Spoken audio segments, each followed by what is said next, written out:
আসসালামু আলাইকুম everyone, this is Tarek Gazi আর তারেক ভাইয়া। আশা করছি সবাই ভালো আছেন, আমিও আলহামদুলিল্লাহ ভালো আছি।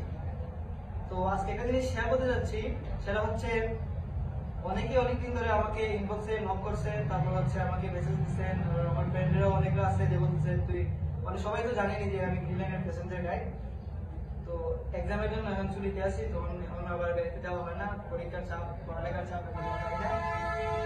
সবাই আমাকে অনেক রিকোয়েস্ট করছে, অনেকে এসএমএস করতেছে, অনেকটা এসএমএস রিকোয়েস্টে আছে, মেসেঞ্জারে রিকোয়েস্টে যে ভাই আপনি কি গ্রিনল্যান্ডে জব করেন। আমি অনেকের সাথে চেক করছি, হ্যাঁ বলতেছে যে আমার এটা জব নিয়ে নেন। তো কিন্তু সার্কুলার ছাড়া হয় না, সার্কুলার দিবে, আপনি যাবেন, আপনি ইন্টারভিউ দিবেন, তারপর হচ্ছে আপনার জব হবে ইন্টারভিউতে টিকবে।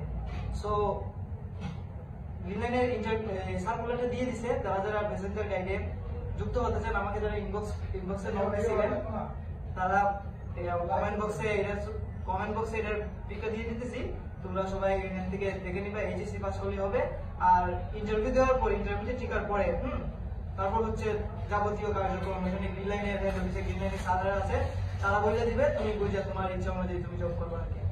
সো এটা হচ্ছে আজকের নিউজ। আর হচ্ছে গ্রিনল্যান্ডে যোগ দেওয়ার জন্য যারা নক, বিশেষ করে আমাকে যারা নক দিছিলেন তাদের জন্য আর কি বললাম। হ্যাঁ ঠিক আছে। তো এটা হচ্ছে আমাদের গ্রিনল্যান্ড কাউন্টার। এখানে সাইস্তাগঞ্জ থেকে, সিলেট থেকে না, সাইস্তাগঞ্জ থেকে, হবিগঞ্জ থেকে, তারপর হচ্ছে সোনারঘাট থেকে, শ্রীমঙ্গল থেকে, বাহুবল থেকে যারা ঢাকা যেতে চান বা যে কোনো প্রান্তে যেতে চান, আমাদের